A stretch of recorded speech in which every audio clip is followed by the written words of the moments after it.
I think the one book, if you haven't read it, you ought to read, because it's not complicated. It's written by a Frenchman, and we won't hold that against him. It was written in the 1850s, I believe, and it's called The Law by Bastiat. And the principle is not complicated at all.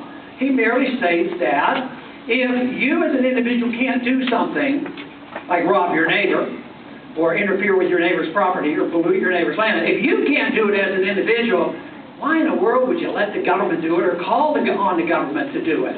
Can you imagine what would happen if the government had to live within the laws of the land that says you can't rob, steal, interfere, take care of privileged groups, and all of a sudden it would be a different world. But we live in a world where the government is in charge, and the abusers, they're supposed to protect our property, protect the contracts, protect our money. Yeah. And yet today it's exactly opposite. They turn it on its head. And I think a couple things have invited this.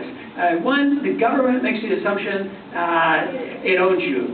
It owns you because when you're 18, you register and you say, whatever you need me, call me out, no matter what kind of war it is, whether it's declared or not, I'm going to be available. But the principle there, you register. But 1913 was a bad year, not only because they introduced the notion that the government would control you through the monetary system, but they gave you the income tax. And when we see true reform, when we see the true revolution come, and we see constitutional government return, we will repeal the 16th Amendment.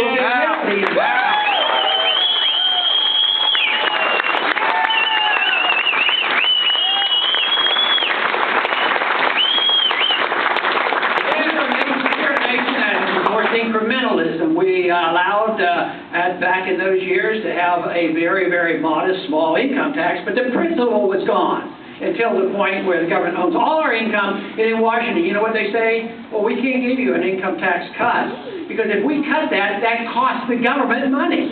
They give you back your own money, and they call it a cost to government, making the assumption that they own us.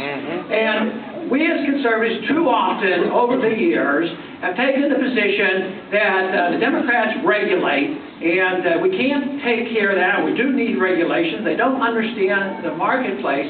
But they say we want to minimize regulations. We want only to have a little welfare, a little regulation, a little of that.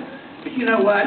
If you give them 1% on the tax, or 1% on the regulation, or 1% leeway on mischief overseas, you can cede 100% of the principle, and you don't have a philosophic answer to that. So you have to be crystal clear on what we believe in, what the role of government ought to be, and our purpose should be to limit government, not to restrict the people. Right. We have it upside down.